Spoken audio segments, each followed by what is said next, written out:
بسم اللہ الرحمن الرحیم۔ حضرات ناظرین السلام علیکم۔ ناظرین اکرام، میں خورشید جعفری آپ کا استقبال کرتا ہوں اپنے چینل پر۔ ناظرین اکرام، آج میں ایک ایسے شخص کا قصہ آپ کے خدمت میں پیش کرنا چاہتا ہوں کہ جس نے آپ صلی اللہ علیہ وآلہ وسلم کی وفات کے بعد کسی شخص کے ذریعے ایک سوال کیا، کیوں آپ نے مولا کائنات حضرت علی ابن ابی طالب علیہ السلام کی شادی آپ کی بیٹی جناب فاطمہ الزہرا سلام اللہ علیہ سے کی؟ آئیے جانتے ہیں اس واقعے میں۔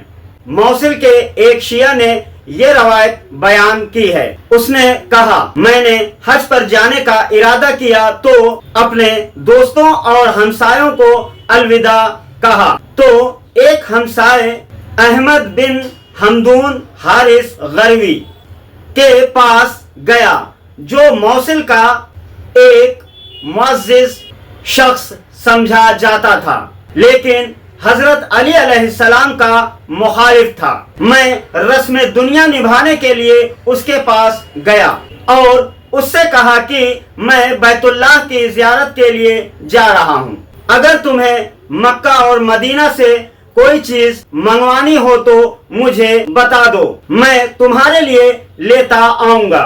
یہ سن کر وہ گھر میں گیا اور قرآن مجید لے کر آیا۔ اس نے قرآن مجید کو میرے ہاتھ پر رکھا اور کہا، مجھ سے وعدہ کرو، جو میں کہوں گا اسے پورا کرو گے۔ پھر اس نے کہا، جب تم مدینے پہنچو اور قبر رسول صلی اللہ علیہ وآلہ وسلم پر جاؤ تو میری طرف سے ان سے یہ کہنا کہ آپ کو اپنی صاحبزادی جناب فاطمہ زہرا سلام اللہ علیہ کے لیے علی کے علاوہ اور کوئی رشتہ نہیں ملا تھا۔ آپ کو علی میں کیا دکھائی دیا تھا کہ آپ نے اسے اپنا داماد بنا لیا تھا، جبکہ علی سر سے گنجے تھے۔ بہرحال میں اپنے شہر سے روانہ ہو کر مکہ آیا، جہاں میں نے مناسک حج ادا کیے۔ پھر میں مدینہ منورہ مسجد نبوی میں گیا۔ حضور اکرم صلی اللہ علیہ وآلہ وسلم کو میں نے سلام کیا اور آن حضرت سے عرض کیا، یا رسول اللہ، مجھے یہ پیغام پہنچاتے ہوئے انتہائی شرمندگی ہو رہی ہے، لیکن میرے ہمسائے نے مجھ سے قرآن پر حلف لے کر کہا تھا کہ میں آپ کی خدمت میں اس کا یہ پیغام پہنچاؤں۔ رات کے وقت جب میں سویا ہوا تھا تو مجھے امیر المومنین کی زیارت نصیب ہوئی۔ آپ نے مجھے اپنے ساتھ لیا اور چشم زدن میں موصل میرے ناسبی ہمسائے کے گھر لے آئے۔ اس وقت وہ بستر پر پڑا سو رہا تھا۔ آپ نے چھری سے اسے ذبح کیا جو آپ کے ہاتھ میں تھی، اور خون آلود چھری کو اس کے لحاف سے صاف کیا، جس کی وجہ سے لحاف پر 2 لکیریں بن گئیں۔ پھر آپ نے اس کے دروازے کے اوپر والے حصے کو اپنے ہاتھ سے اٹھایا اور دروازے کے اوپر اس چھری کو رکھ دیا۔ اس کے بعد میں نیند سے بیدار ہوا تو میں نے اپنے قافلے والوں کو یہ خواب سنایا اور ایک کاپی میں تاریخ لکھ لی۔ جب میں سفر حج سے واپس اپنے شہر موصل پہنچا تو میں نے لوگوں سے اپنے اس ناسبی ہمسائے کے متعلق پوچھا۔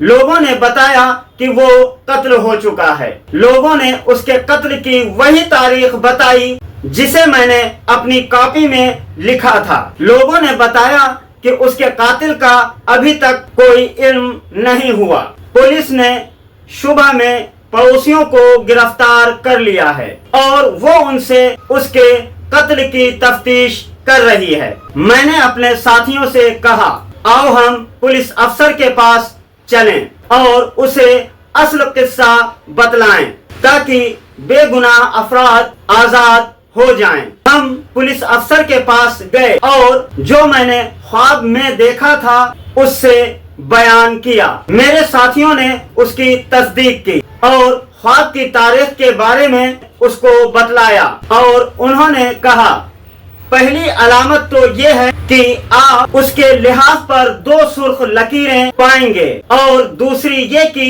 چھری چھت کے نیچے دروازے پر رکھی ہوئی ہے۔ بس افسر خود آیا اور اس نے دونوں علامتیں دیکھیں۔ حضرت علی علیہ السلام کے اس اعجاز سے موصل کے بہت سے لوگوں نے مذہب شیعہ اختیار کر لیا، اور مقتول کے اقربا نے بھی امیر المومنین کی دوستی اختیار کر لی۔ تو ناظرین اکرام، بس زبانی کا انجام کیا ہو سکتا ہے یہ آپ نے اس واقعے میں سنا، اور وہ شخص جس نے مولا کی فضیلت میں بس زبانی کی تھی اس کا انجام کیا ہوا۔ تو ناظرین اکرام، ہمیں اپنے زبان پر اور دل پر کنٹرول، قابو رکھنا چاہیے تاکہ ہم دنیا میں بھی اور آخرت میں بھی کامیاب ہوں۔ ناظرین اکرام، ہم پھر ملیں گے اگلے ویڈیو میں ایک نئے واقعے کے ساتھ۔ جب تک آپ اجازت دیں، خدا حافظ۔